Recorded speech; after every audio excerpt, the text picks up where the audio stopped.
Thank you very much. Well, there is a kind of a standard way to create a comic book, which was popularized in the US. Basically, you have someone who writes the script. You have the person who creates the pencil, which is just a rough sketch of what's going to be. There, you have the inker, who creates the black outlines, and you have the colorist who creates the color. So you have the whole assembly line of people who work on something that they looks kind of similar. So what I do, I don't do penciling, I don't do inking, I don't do colors, I do everything at once. And I draw more or less the same way I paint. And basically, I think my painting, my background as a painter comes through, and all the colors are my own. And I work a lot on color. I try to combine them in a certain way. There's lots of gradients, lots of stains, lots of mistakes. But again, this is all intentional. So sometimes it's as if it were printed or misprinted in a certain way.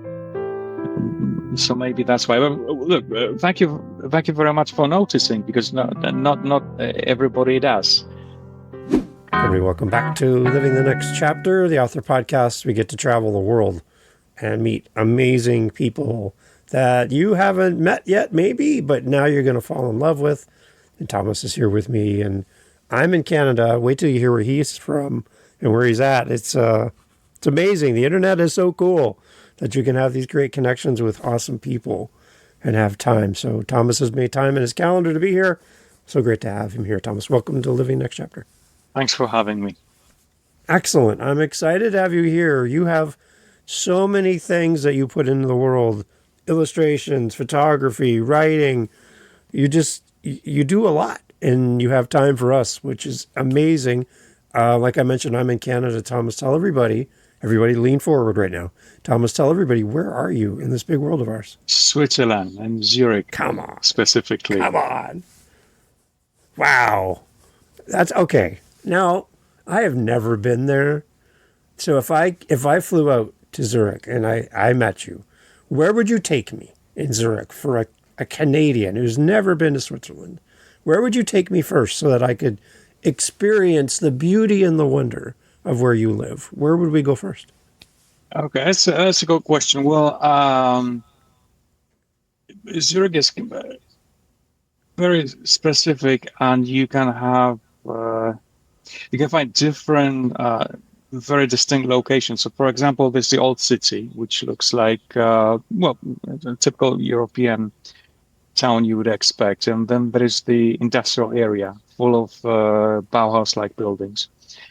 There is the lake, of course, and there is mountains all around, and it's all easily accessible. Yeah. There is a bunch of museums. And you can have anything you want.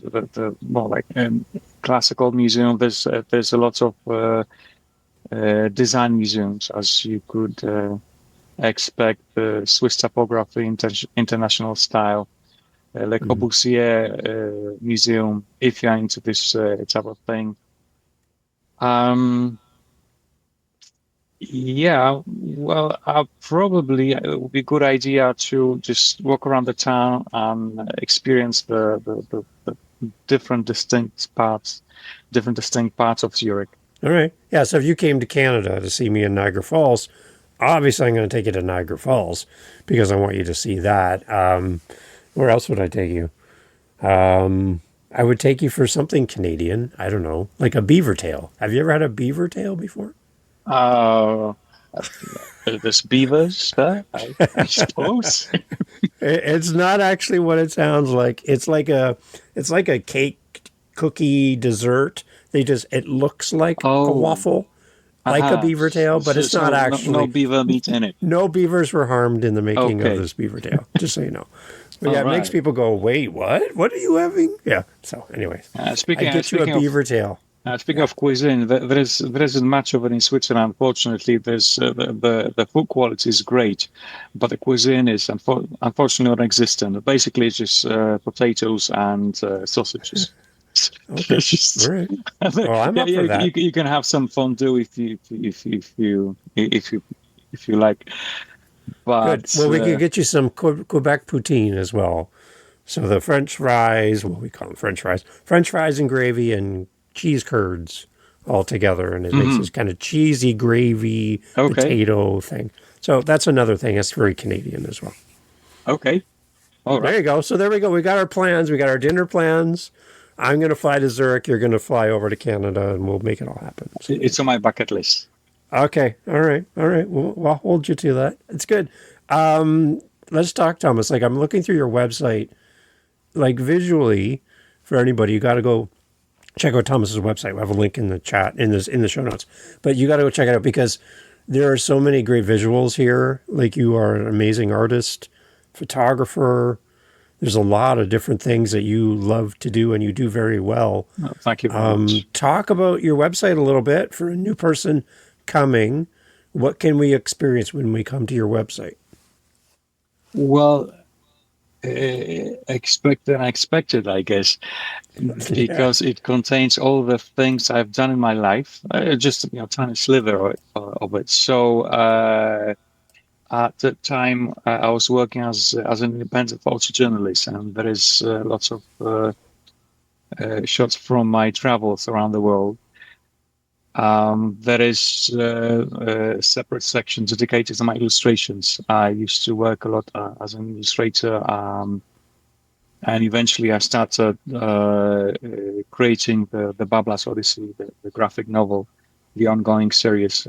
Actually, there's my paintings Mhm. because I'm an academic, and that was my that was my calling, basically. All I always wanted to do was to paint pictures. I think I was 5 years old, and my peers wanted to be, I don't know, a firefighter or a cop or something. I always wanted to be an artist. Hmm. 4 or 5 years old. Yeah, and yeah, I kept at it. I had a couple of exhibitions around Europe. Um, what else? I wrote a science fiction novel, and all the information is there on the website. Yeah. Um, yeah, so that's that in a nutshell. Uh, so Nice. there's yeah. It's amazing. I love the photography and I love everything you've done. It's just it's gorgeous to go through. You have to take some time to go through Thomas's website. You're gonna love it. When you approach writing though, you're coming from a very visual world through photography and your paintings and your artistry. How do you translate a visual medium into words on a piece of paper? Like those seem to be kind of at odds with each other. What translates from a visual perspective to writing as an author, and maybe what doesn't translate so Well, well? my approach to creating comic book is similar to creating a cover for a book. Okay. So you read a book, you have an idea for a presentation of what the book is about. You add typography, and there you have it. So traditionally, in comics, artists would try to recreate film storyboards. So there is characters talk to one another, they do something. There's balloons coming out of the mouth. So basically, there's an Yeah. action that unfolds. So what I do is I discarded this whole process. I have a text, I have the script, and I illustrate the script in a highly abstract, metaphoric way. So there is a dialogue, there's things happening, but I illustrate the idea of what's being talked about rather than give you the exact action. Okay. And before we hit record, we were just chatting a little bit about about these stories that you have, and that you can almost shut your eyes and still pick up on the story without the visuals, where a lot of other people who do what you do, it's mostly all about the visuals.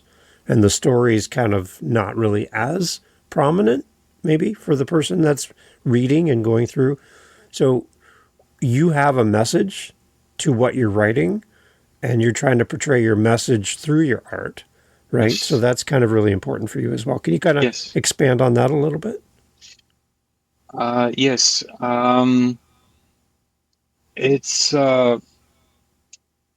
It's like I talk a lot normally, and um, I at some point I conclude that illustration would add to my talking points because on its own I use convoluted sentences occasionally. Sometimes it's mixed with humor, lots of black humor, and it kind of asks for some sort of visual feedback. And when you look at what I do, I think the script adds to the visual, and the visual adds to the script. I'm probably rambling, but to make it to put in more digestible form, it's like trying to combine fire and water until Yeah. you get something something special, something different, something that you would never expect that can exist. Okay. And normally, I mean, I assume that the way it works in most of comic books, people write script and someone illustrates it. It's often I create illustration first, and then I try to work around it with a script. And sometimes I write the script first, and then I create the illustration. Sometimes I do it concurrently, and I change certain details. So it's this constant dialogue that in the end results in philosophical weird stuff. Right. When you're doing these, like when I have authors on the show and they kind of give me timelines, how long it took them to write their novel, their books. What's a timeline for this series? How long does it take you from concept to completion for each of these? Because they're fantastic. Well, thank you very much. Well, it could take anywhere from 2-3 months up until sometimes half a year to complete an issue, but I often work on a couple of issues at the same time. So my work is not linear. I don't work from the beginning until the end. It's a constant flux. Okay. And my writing and my comics are informed by what's going on in the world. So I read a lot. I watch lots of documentaries and films, and Okay. I have just probably too many ideas in my head to build something coherent. Okay. So I just do everything at the same time. But then, of course, there is the rigorous process of editing, because at the end of the day, it has to make sense. There has to be some sort of a storyline. And I don't really write for myself only. I actually write for the people to read. I write for the reader to enjoy it. So it's not just avant-garde. Explosion, a string of consciousness. Right. Yeah. Like I'm looking at your website. You're saying it's absurdist satire on humanity. Yes. talk about the main character then. Like, who is this, and where did the initial idea come from for this character, which then gives us all these different stories based on this person. Talk about this character. Like, what do we need to know about this main character? You don't need to know much, I think, Okay. because my characters represent certain attitudes. In other words, they are just vehicles for ideas. So well, of course, they have a little bit of backstory, but I try not to demystify who they are. So first of all, we have the Lord Babla. Lord Babla is my alter ego. If I were completely evil. Okay. So this is who I would like to be if I were evil. Basically, he's a scientist and a philosopher, and he maintains this eerie laboratory on his planet. And at some point, his assistant goes missing, so he tries to recreate him and create a bunch of clones. The clones turn out to be completely inefficient, so he incinerates all the clones. But eventually, he's left with the pet thing, which is basically just a head with 4 tiny legs, and it's the most abhorrent creation he ever brought into this world. Unfortunately, the incinerator fuel runs out, so now he's stuck with the pet thing. And he takes him on a trek across the universe to show him the wonders of civilization. And throughout the journey, the pet thing undergoes horrific brainwash. He asks the right questions but get wrong answers. And the thing is that the readers are supposed to read between the lines. So Lord Babla is telling many things, and you're supposed to disagree. My goodness, that's horrible. How could this be? And it's a description of the world. And there's each issue concentrates on a certain aspect of humanity, which I'm trying to criticize at the moment. Okay. All right. So give us some examples of some of the things that you're taking aim at through your writing that would be something that somebody listening is like, oh, okay, I understand what you're doing. Okay, so I think one, let me see, one would be the 4th issue where they go on a star hunt. Basically, Okay. the idea is that the universe couldn't survive on its own without human interference. So and there's too many stars. So they have to shoot the stars to make place for the young stars to grow and be successful. And they do horrible things. Lord Bablan and his friend. And at some point, the pet thing, he explains to the pet thing, no, the pet thing, I've been aiming at the very, very old and very feeble stars.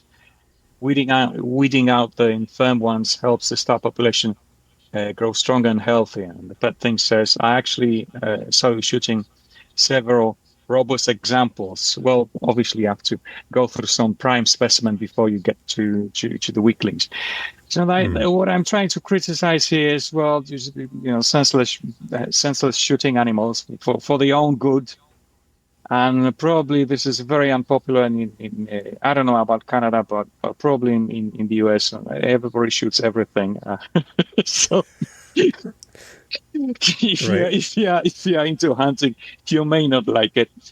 There is there is a separate issue dealing with the AI and how we are creating a kind of a dystopia. But as you can see, it's all metaphor because, well, obviously you can't shoot stars, not yet. Okay. Maybe in the future. So the issue I'm talking about, for example, regarding the artificial intelligence. You have art created by cyborgs, which is so sublime it can be understood only by other cyborgs. Mm-hmm. Right. Yeah, etc., etc. There is an issue that criticizes the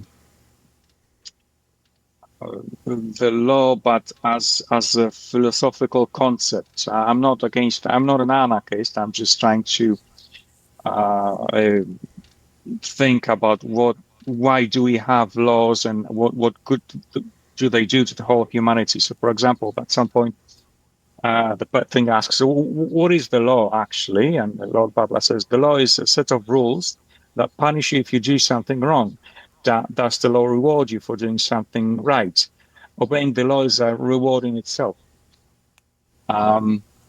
So I think it's an interesting concept that, really, I mean, if you're thinking about the law, you're only being punished, but you are never rewarded for doing something right. You're only punished if you do something that is unlawful. I think it's philosophically, it's a kind of a strange concept. I'm not sure where is this coming from, but well, this is what we have. Okay. So rather than encourage people to do good, we discourage people from doing bad. Okay. Yeah. The one thing I wanted to ask too is when I flip through, again, everyone needs to go to the website. We'll have a link in the podcast. When I look at the artwork, there's like this color palette that you seem to be really leaning on. How would you describe your art in these for this series? Because it seems kind of like a little bit retro, like older, something you'd see in the past, but new. And then just the colors they're not shiny and bright like you'd see like a Spider-Man or a Superman. These themes seem kind of mute, kind of not as like, I'm trying to explain. I don't know how to say it because I'm not an illustrator like you are.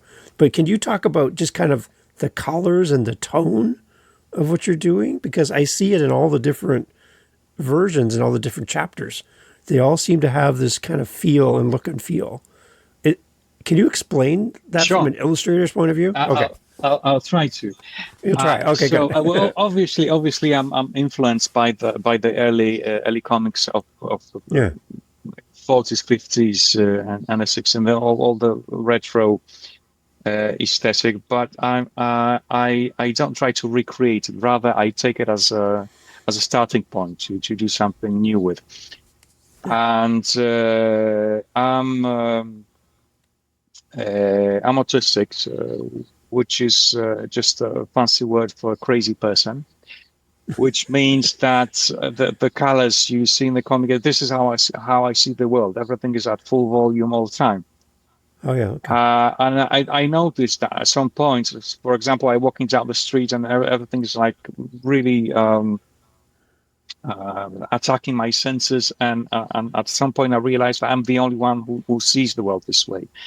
So the people explain to me that, the road is gray, the asphalt is gray, the buildings are, I don't know, some neutral shades. I don't see it this way. I see it completely different. And it translates into my comic. Yeah. Also, there is a lot of stamps, torn pages, handwritten notes on the comic you can find. There is some labels from comic shops. It's all fictitious, of course. And the idea is that the comic, what you read, is something found in an attic. It's been owned and passed down through the generation, or maybe thrown away. So it's not just the comic with a message. It's the comic that someone had and someone had a relationship with.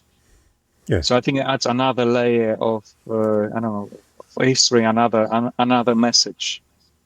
Right. I think what I'm getting to is there's really no primary colors in what I'm seeing. red, blue. Mm. Like I'm seeing like Mm. it looks like you're creating colors.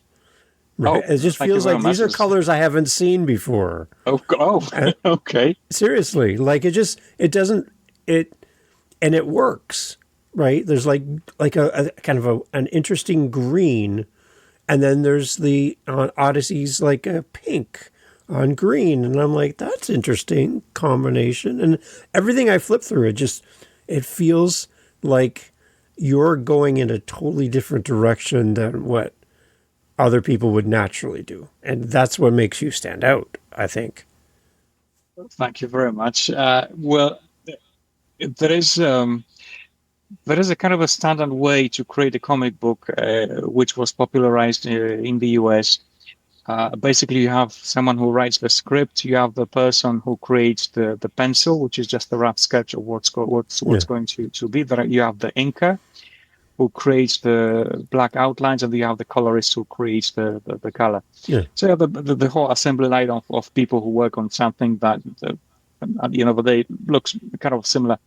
So what I do, I don't do penciling, I don't do inking, I don't do colors, I do everything at once, and I draw more or less the same way I paint. I'm basically, I think my painting, my background as a painter comes through, and all the colors are my own, and I work a lot on color.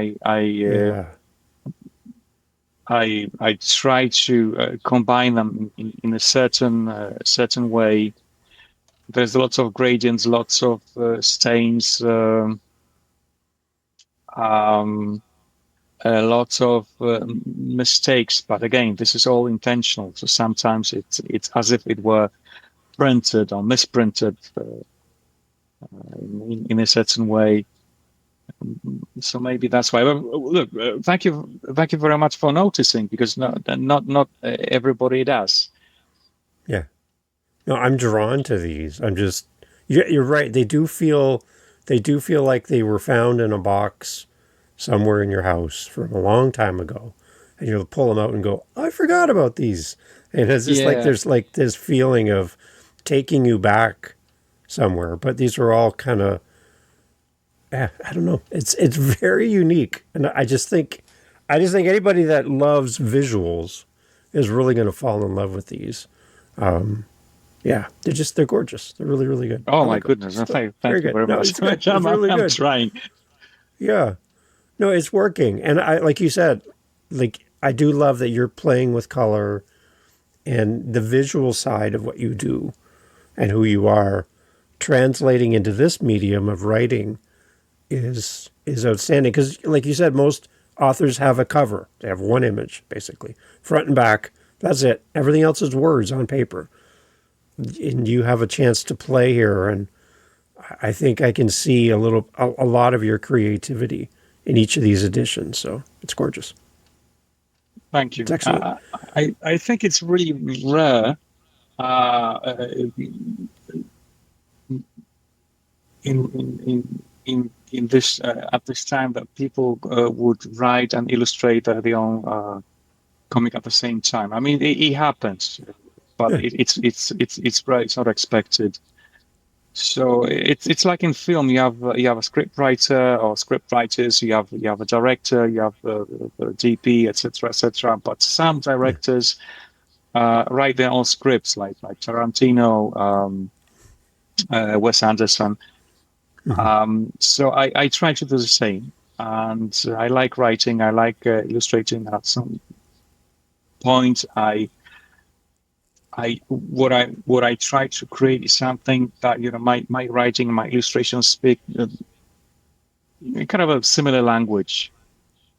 So the idea was to uh, create something like the twins. Uh, you have the evil twin and the good twin. I don't know. Mhm. And Yeah. the Yeah. written matter and the illustrations go together. That probably the illustration wouldn't work as well without the text, and the script wouldn't work as well with the illustration. Yeah, and the So nice thing that, too is you're doing everything from beginning to end. You're not handing it off to someone and they're doing their thing. You're doing it all. So you have complete control over the story, the look, the feel, everything, yes, which is another unique aspect as well. right. Yeah. All right. Okay. I love it. It's good. So that's one version of what you do, and then you have the Great Convergence as well. Let's talk a little bit about this. It's not the same. It's different, Mhm. but there's still a lot of you here in this as well. So let's talk about the Great Convergence. Talk about what this is, who's it for, who do you kind of have in your mind as a reader for this? Well, as I think anybody who enjoys something different.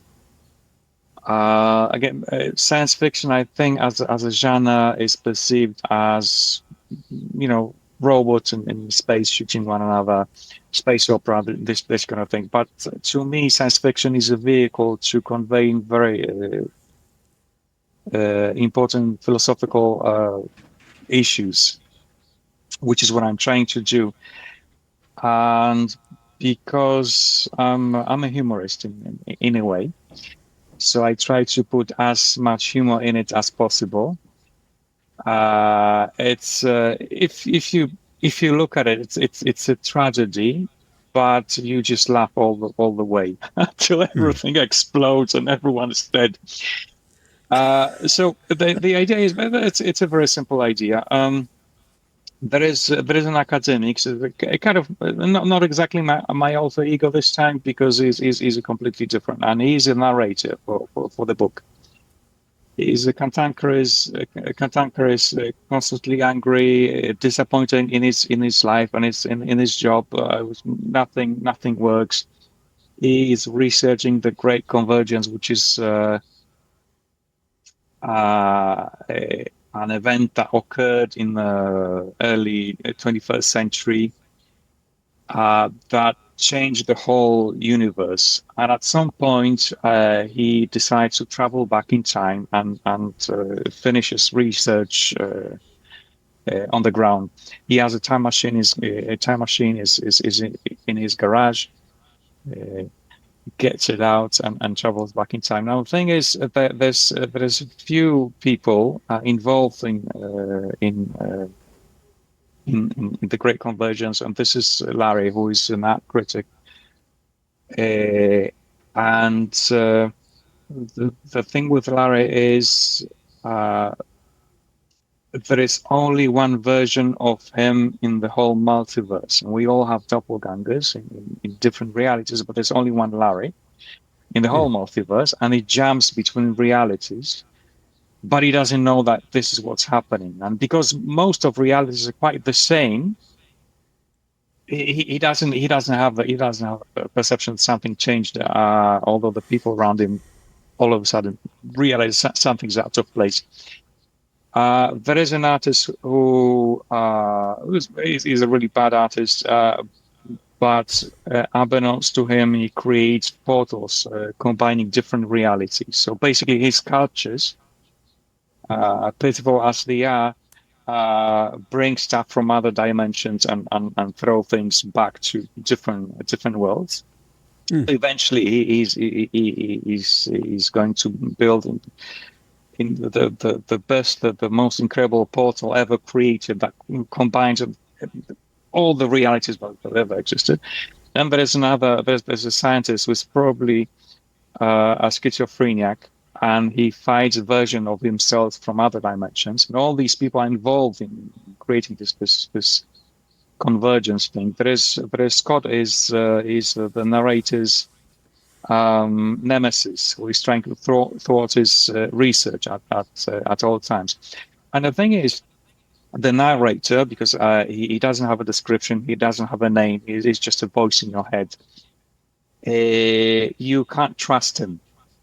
He's highly biased. He's probably lying, but you have to read between the lines to make up your mind. You don't really Hmm. know if what he says is true And then the story unfolds. There's a lot of going back and forth and traveling between the universes and different reality. And there's a lot of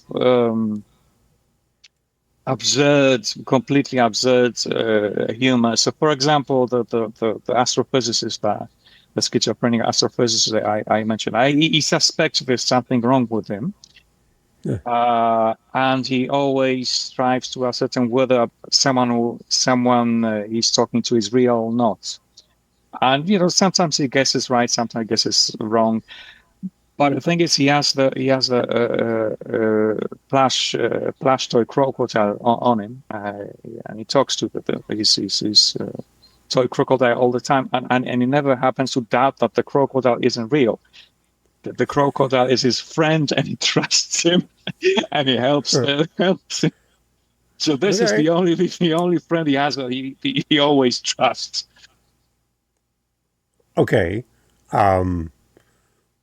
It's interesting because your cartoon series has a character that the main character trusts and is always with him. Now you have this book, and there's a main character, and he has somebody with that he trusts.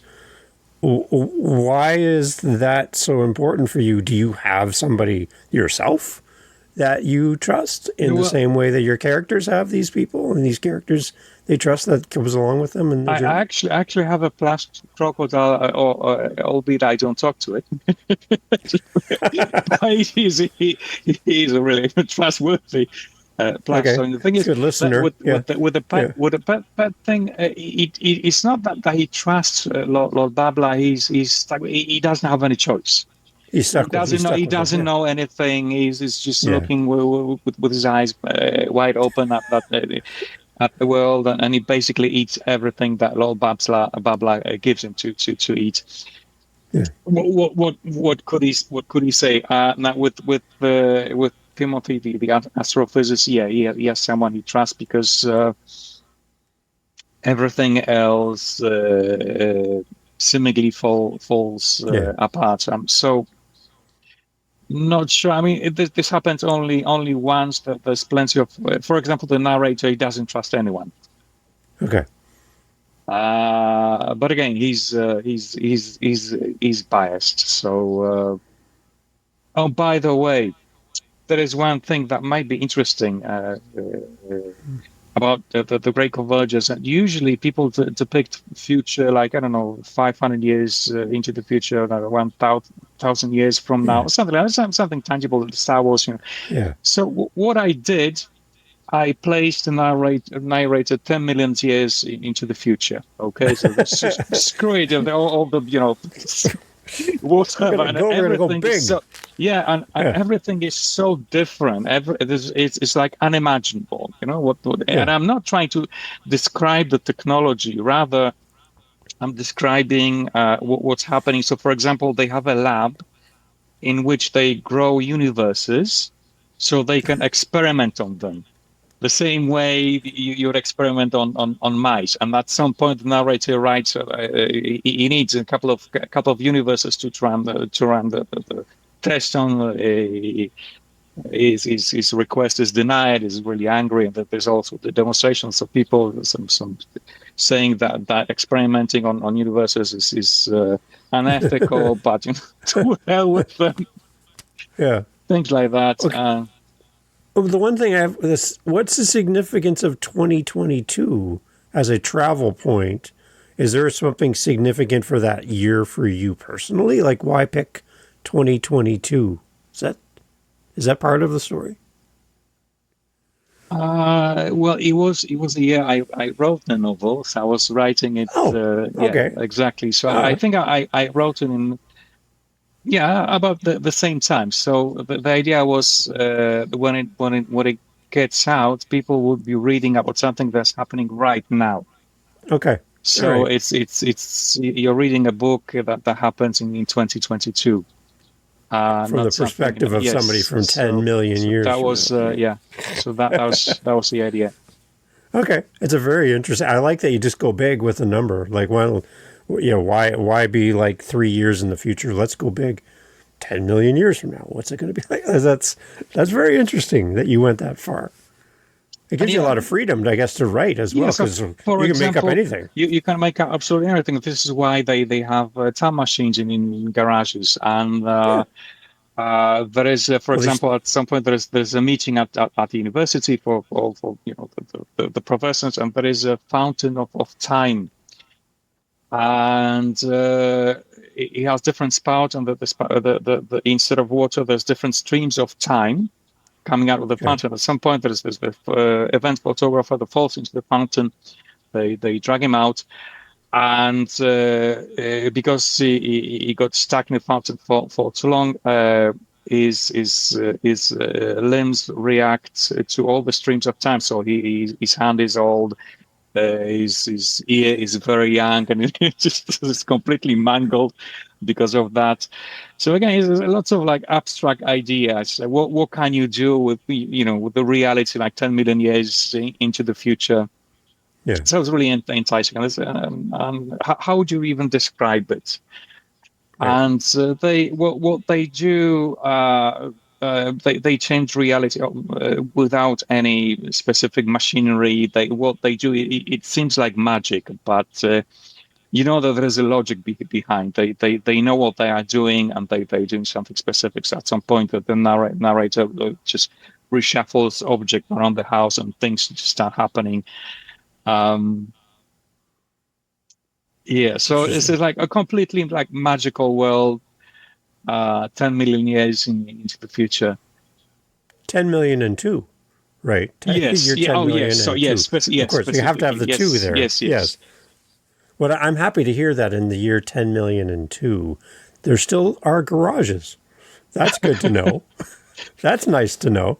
Because where are you going to park your whatever you drive then in 10 million and two? But you still have a garage for your time machine. That's good, right?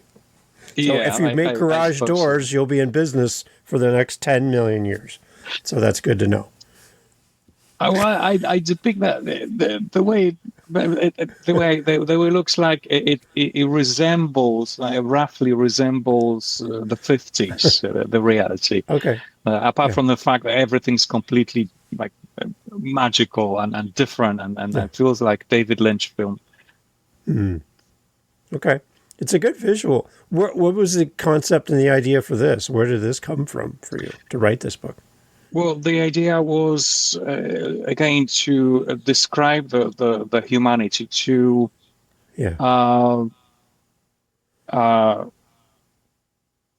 define human beings in some way,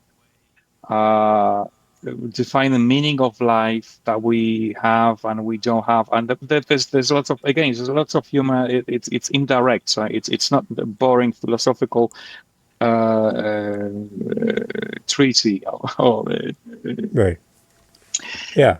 But the idea behind the book was to make you realize, why are we here? What should we do with our lives? There's this concept that comparing to the universe, we are insignificant. I don't like this concept, and what I didn't tell you is that the time travelers, they travel with amphibians in round fish bowls. So you always have an amphibian with them, and the amphibians have kind of a magical powers. You don't know what's going on, but they always have the amphibians on them. Sometimes it's a newt, sometimes it's a frog. Sometimes the narrator, for example, he travels with a frog. The frog's name is Rupert, and they converse with the frog.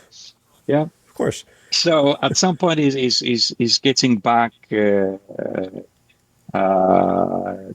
the future, and has a philosophical moment, looking at the stars. At some point, he enters the house and tells Rupert, look, all these stars were really insignificant comparing all to this. And the Rupert says, speak for yourself.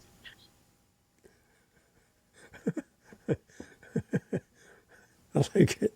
Yeah, so it's in a way, it's really subversive. So I don't want to give away the ending because... No, don't do that. Yeah. It's good. Well, see, I love the idea. And the one thing I love about time travel stories based on time travel is that you're kind of talking about perspective, right? When you go into the future and come back to present day, you see life differently, right? Because you have experience, you have knowledge that we don't have currently. So anybody coming back to 2025 now, coming back to our time, and this is the past for them, they know things and they know how the world will be, and we don't. We have no idea. So there's a whole idea of perspective, right? Your character has knowledge living in the year 10 million and two. For the people in 2022, they don't have any concept of what's coming. But coming back to this time, you bring with you that knowledge, and right. And there's that whole thing about changing the course of the future by what you do in the moment. There's all of that part of it as well, right? So there is two diverse points of view. So the narrator, for example, assumes that if you change something in the past, it will affect the future, whereas his nemesis thinks that it doesn't matter what you do, things will always end up in a certain way. And there's this clash of ideas. And well, you see what happens in the end. By the way, at some point, I also addressed several time travel paradoxes, but in a subversive way. So, for example, the narrator at some point says, "Well, there is this thing that if you go to the past, you'll kill your grandpa, then you cease to exist. What about that? Well, what can I tell you? So far, so good." That's it. Yeah, I like this. This is good. So, okay, beyond writing your cartoon series and your comic books and all of that, like my show is called Living the Next Chapter, so I like to use this as a question. How are you continuing to live your next chapter, and what can readers and followers expect down the road? Because I know they're going to love to see more from you. So can you give us some insight what you're working on in the future? Yes, Not 10 million and two, but yeah. I'm building Right. a time machine. Yeah. Okay. Yay.